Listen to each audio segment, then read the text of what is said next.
আমরা রাষ্ট্রযন্ত্রের কাছে আমাদের গোটা দেশের সাংবাদিকদের দাবি তুলে ধরার চেষ্টা করব যে সাংবাদিকরা এদেশের গণমানুষের পক্ষে, সাংবাদিকরা রাষ্ট্রের পক্ষে, সাংবাদিকরা দুর্নীতি, অন্যায় এবং অনিয়মের বিরুদ্ধে লড়াই করে যাচ্ছে। এই লড়াই করে যাওয়া মানুষগুলোর সুরক্ষার জন্য রাষ্ট্রযন্ত্র ব্যবস্থা নেবেন। তাদেরকে রক্ষার দায়িত্ব রাষ্ট্র, গণমাধ্যম এবং এদেশের গণমানুষের। সকলকে আমি অভিনন্দন জানাই এই গণমাধ্যম সপ্তাহ দিবসে এবং সপ্তাহে সবশেষ এই চাকরিচ্যুত এশিয়ান টিভির প্রতিনিধিদেরকে 24 ঘন্টার আলটিমেটাম দেওয়া হয়েছে। এই সময়ের মধ্যে আপনারা যে মালিক পক্ষ রয়েছে, মালিক পক্ষ তাদের এই দিক বিবেচনা করে, মানবিক দিক বিবেচনা করে তাদেরকে পুনর্বহাল করুন। প্রয়োজনে তাদেরকে প্রশিক্ষণের মাধ্যমে, যেহেতু আপনারা বিভিন্ন জেলা উপজেলায় একাধিক প্রতিনিধি দিয়েছেন, তাদেরকে প্রশিক্ষণ দিয়ে দক্ষ করে গড়ে তোলার জন্য আমি আহ্বান জানাবো। আজকের এই বক্তব্য এই আহ্বানের মধ্যে আমি শেষ করছি। আল্লাহ হাফেজ। নেতৃবৃন্দ, আজকের এশিয়ান টিভির এই যারা যোদ্ধা, কলম যোদ্ধা, ক্যামেরা যোদ্ধা, সাংবাদিকবৃন্দ, তারা আজকে রাজপথে নেমেছেন। আজকের এই তাদেরই সৌজন্যে আজকের এই অনুষ্ঠানের সম্মানিত সভাপতি এবং শ্রদ্ধেয় এফবিজেওর সভাপতি মুর্শিদ ভাই, আমার সাজেদ বিচিত্রার পত্রিকার সম্পাদক মহোদয় এবং আমার শ্রদ্ধেয় বন্ধুভাই, আমার খুব প্রাণপ্রিয় ভাই মঞ্জু ভাই সহ এখানে যারা রয়েছেন প্রত্যেককে আমি শুভেচ্ছা অভিনন্দন জানাচ্ছি। আজকে এমন একটি দিনই আমরা এখানে দাঁড়িয়েছি যে বিশ্ব গণমাধ্যম দিবস।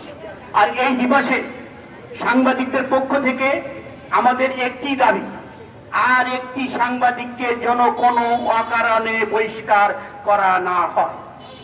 বাংলাদেশের প্রতিটা পত্রিকা, প্রতিটা চ্যানেল থেকে প্রতিনিয়ত দিন প্রতিদিন কাউকে না কাউকে অহেতুকভাবে কোনো কারণ ছাড়াই বহিষ্কার করা হচ্ছে। সাংবাদিকদের বেতন ভাতার মান ঠিক রাখা হচ্ছে না। আমি ঢাকা প্রেস ক্লাবের সভাপতি হিসাবে আজকে সকলের কাছে বিনয়ভাবে অনুরোধ করব, মালিক কর্তৃপক্ষের কাছে অনুরোধ করব, যাতে করে এ ধরনের কাজ আর করানো হয়। আর আজকে বলবো, এশিয়ান টিভি একটি জনপ্রিয় টিভি চ্যানেল। আর এই জনপ্রিয়তার অর্জনের মূল চাবিকাঠি যারা, তারা আজকে রাজপথে দাঁড়িয়েছে। আজকে এই রাজপথে যাদেরকে আপনারা অবহেলা করছেন, এদের মাধ্যমে কিন্তু এশিয়ান টিভি এ পর্যন্ত এসেছে। কারণ এশিয়ান টিভির প্রতিষ্ঠা লগ্ন থেকে আমি নিজেও সাথে ছিলাম এবং এখনো পর্যন্ত রয়েছি।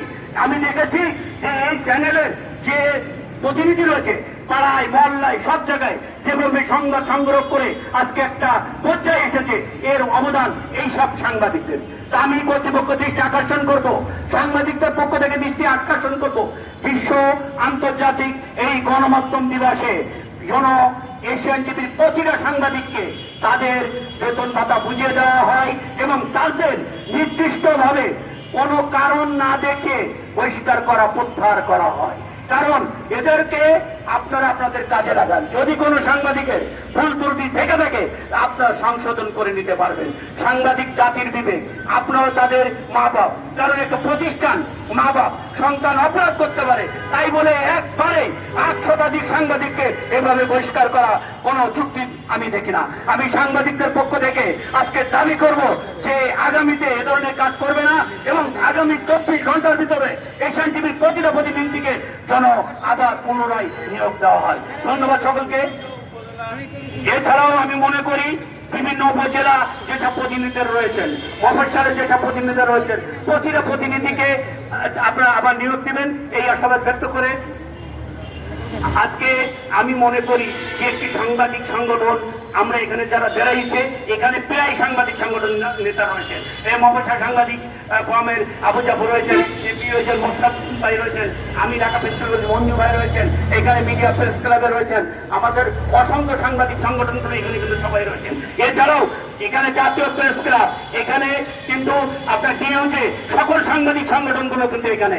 আমি প্রত্যেক নেতাদের অনুরোধ করবো এশিয়ান টিভির এই সমস্যা এবং প্রতিটা পত্রিকার সমস্যাগুলো অচিরে সমাধান হোক, এই আশাবাদ ব্যক্ত করে শেষ করছি। ভালো থাকুন, সুস্থ থাকুন। আসসালামু আলাইকুম।